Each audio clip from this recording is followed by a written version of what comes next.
Doctor Sharad Suryavanshi, राष्ट्रसंत तुकडोजी महाराज नागपूर विद्यापीठाचा क्रीडा संचालक आणि या स्पर्धेचा आयोजन सचिव आणि नागपूर जिल्हा ॲथलेटिक्स संघटनेचा सचिव म्हणून आपल्यासमोर राज्य ॲथलेटिक्स संघटनेच्या वतीने आयोजित या स्पर्धांच्याबद्दल माहिती देण्यासाठी मी उत्सुक आहे। 72वी महाराष्ट्र राज्य वरिष्ठ गटाच्या ॲथलेटिक्स स्पर्धा 1 ते 3 जून दरम्यान नागपूरच्या विद्यापीठाच्या मैदानावर होतात आहे। नव्याने बनलेल्या सिंथेटिक ट्रॅकला वर्ल्ड ॲथलेटिक्सकडनं लेवल बीचं प्रमाणपत्र प्राप्त झालेलं आहे। आंतरराष्ट्रीय दर्जाच्या प्रतियोगिता या ठिकाणी होऊ शकतील असं हे प्रमाणपत्र आहे आणि आम्हाला आनंद आहे की या इतक्या सुंदर आणि परफेक्ट टेक्निकली ज्याला आपण म्हणता येईल अशा ट्रॅकवर या स्पर्धा होतात आहे। विशेषतः या स्पर्धा ज्या आहेत त्या पहाटे अगदी 5 वाजतापासून तर 8 वाजतापर्यंत सकाळी आणि मग दुपारच्या सत्रामध्ये संध्याकाळी 5 ते रात्री उशिरा 10 पर्यंत या स्पर्धा आयोजित या ठिकाणी होणार आहे।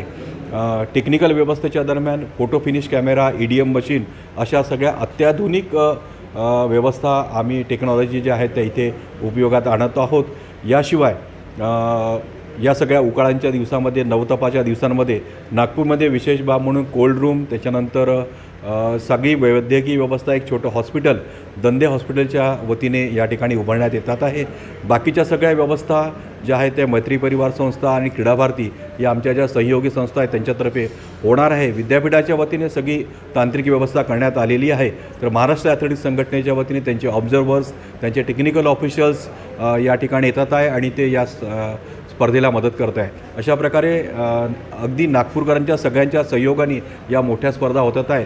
17 आंतरराष्ट्रीय खेळाडू जे आंतरराष्ट्रीय स्पर्धामध्ये सहभागी झाले आहेत, ज्याच्यामध्ये एशियन चॅम्पियनशिप वरिष्ठ गटाची, ज्युनियर गटाच्या एशियन चॅम्पियनशिप ज्या नुकत्याच आता आटोपल्या आहेत, त्याच्यानंतर वर्ल्ड युनिव्हर्सिटी गेम्स आणि आशियाई क्रॉस कंट्री चॅम्पियनशिप अशा मुख्य स्पर्धांमधले पदक विजेते खेळाडू या नागपूर विद्यापीठाच्या मैदानावर धावत आहेत।